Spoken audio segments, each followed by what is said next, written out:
Imagine sitting on a bench in a quiet European square. An American tourist sits next to me, scrolling on their phone.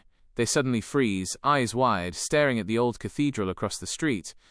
They whisper to themselves, "Wait, people actually lived like this before America existed?" And I realized this wasn't confusion over history. It was something deeper, a shock that the world didn't revolve around one story. And that's exactly what I want to explore in today's video. But before we dive in, hit subscribe. It really helps me keep bringing these stories straight from around the globe. I once watched an American tourist in Vienna come to a full stop in the middle of a museum gallery, not because of a painting, not because of a statue, but because a tour guide casually mentioned that Austria had existed as a political entity centuries before the United States. He stopped walking, stopped blinking. Then, in a hushed voice, he asked, "So what were people doing here before America?" That was the moment something clicked for me. Not ignorance, not arrogance, something stranger. A quiet assumption that history, relevance, and progress only really begin once the United States enters the timeline. Everything before that feels like a prologue nobody bothered to summarize. If you've never seen a grown adult struggle to emotionally process the idea that their country is not the main character of human civilization, consider yourself fortunate. The first reaction isn't anger. It's confusion. A genuine system error. Like the mental map they've been using suddenly lost its legend. I've seen this realization hit Americans in airports, cafes, offices, museums, and dinner tables across multiple continents. And every time the sequence is identical. Silence. Then denial. A nervous joke. And finally, an attempt to reclaim control through confidence that doesn't quite fit anymore. Before anyone gets defensive, let me be clear. This has nothing to do with intelligence. Many of the Americans I've met are kind, curious, and genuinely well-educated. The issue isn't what they know. It's the story they grew up inside. And how rarely that story ever gets challenged. I was raised in Southern Europe, surrounded by old things. Old streets. Old churches. Old arguments. History wasn't something we studied and moved past. It was everywhere.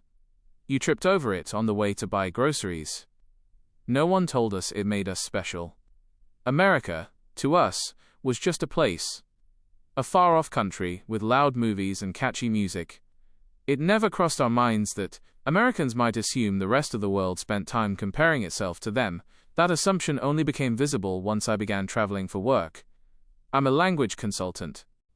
Which means I move between countries a lot, listening to how people speak when they believe they're being perfectly normal. That's when the pattern surfaced. Americans were repeatedly shocked to discover that other countries functioned independently of them. The first time I noticed it clearly was in Stockholm. An American colleague asked why Sweden hadn't adopted the American healthcare model. He wasn't rude. He was genuinely puzzled. As if Sweden were a startup that had somehow skipped an obvious upgrade everyone else was using successfully. When a Swede at the table explained that their system existed long before modern American reforms and produced better outcomes, the American laughed. Not mockingly. Comfortably. "Well," he said, "you'll probably switch eventually." The table went quiet. No one knew how to answer that. And this is where things get interesting. Because what you're seeing in moments like that isn't nationalism. It's narrative gravity, the belief that history naturally bends toward one country, and that everyone else is simply waiting in line to align themselves. Once I noticed it, I couldn't stop seeing it. In Lisbon, an American asked why buildings were so low if Europe was truly developed. In Seoul, someone wondered aloud why Korea already had fast internet. Already compared to what, no one could quite explain. These moments aren't hostile. They're delivered casually, with a smile, which somehow makes them more revealing. Because the speaker genuinely believes they're saying something neutral. They don't recognize the assumption underneath. That progress has a default setting. And that setting is American. After a few encounters like this, I stopped reacting emotionally and started observing. I wanted to understand what happens internally when that assumption finally breaks, When someone is forced to face evidence that their country is one participant in a very long story, not the author, that collapse doesn't happen all at once. First comes resistance, then humor, then comparison, and sometimes anger. The human brain hates rewriting core narratives. It would rather discredit the source than revise the story. And Americans, I noticed, had been given a very polished one. To be fair, every nation tells itself flattering myths. Italians believe they invented taste. The French believe they invented elegance. The British believe they invented everything quietly.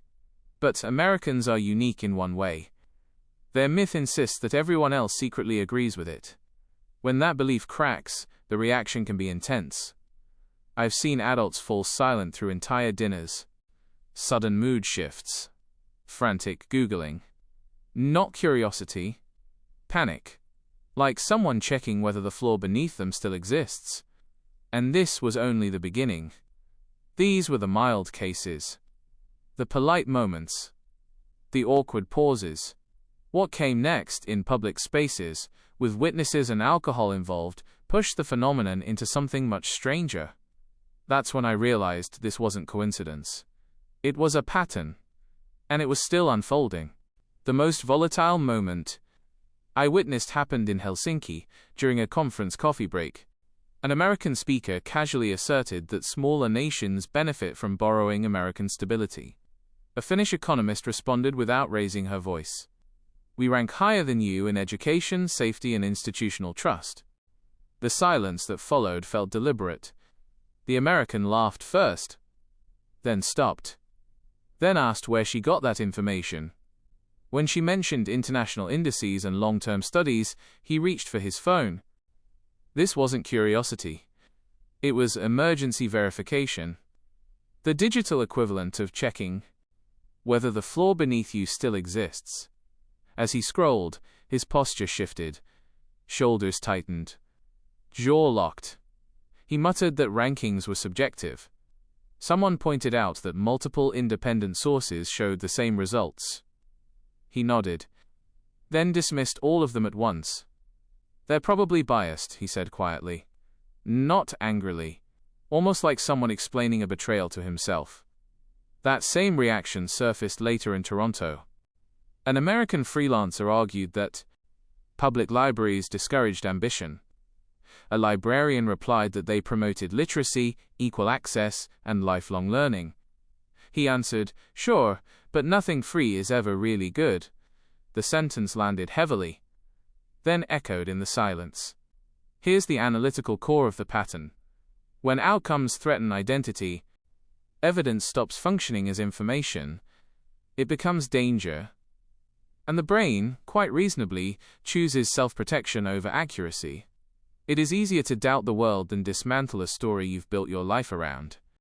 I saw this again in Dublin. An American entrepreneur criticized social safety nets, calling them complacency machines. An Irish woman replied calmly, "They give us space to take risks." He frowned. That didn't fit anything. He'd been taught about motivation, struggle, or worth. The contradiction was too sharp. If security increases innovation, then fear isn't a requirement for progress. That idea alone undermines decades of cultural messaging. Eventually, he shrugged. Well, that might work here. There it was. The final refuge. Here, but not everywhere.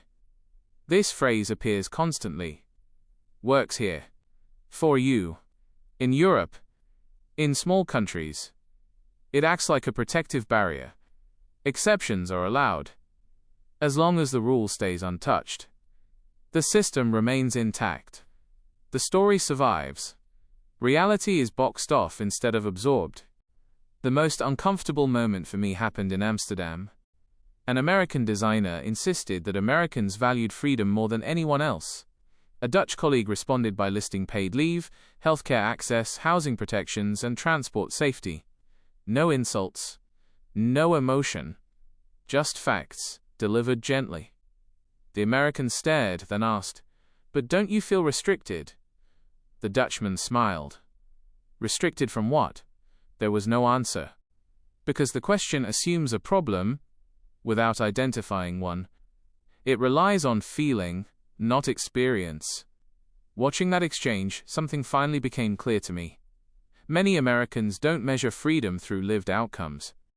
They measure it through symbols, flags, slogans, founding phrases. So when practical freedoms elsewhere enter the comparison, it feels unfair, even offensive. That explains the intensity. You're not challenging a policy. You're challenging meaning. And meaning doesn't surrender quietly. It pushes back with skepticism, with sarcasm, and eventually, with conspiracy. Anything to keep the core story from collapsing completely. At this point, people often accuse me of being anti-American. That's not accurate. I admire many things about the United States: energy, creativity, openness. But admiration doesn't require denial. And curiosity shouldn't stop at national borders. Every culture benefits from having its myths questioned. Italians need reminders that tradition can stagnate. Germans need reminders that rules are tools, not virtues. The difference is that most cultures expect this friction. Americans often seem genuinely stunned by it. That shock is the real story, not ignorance, not embarrassment. Shock. The realization that other societies aren't waiting for instructions, validation, or eventual alignment. They're simply living, adapting, and sometimes outperforming, quietly, without asking permission. Once you notice this pattern, it becomes impossible to unsee. It shows up in jokes, in comments, in casual questions. Why don't you move? Why don't you change? Why wouldn't you want what we have? Each question reveals the same invisible center. The truth is less dramatic and far more interesting. The world isn't anti-American. It isn't even particularly focused on America. Most people are busy solving their own problems, enjoying their lives, and refining systems that make sense in their own contexts. Accepting that doesn't diminish anyone. It expands them. It replaces hierarchy with comparison, superiority with curiosity. But to get there, you have to release the idea that your country is the default reference point for human progress. So if you ever feel surprised that someone is happy elsewhere, pause. Ask questions instead of defending assumptions. The world is bigger, older, more complex than any single story. And realizing that isn't a loss. It's an upgrade.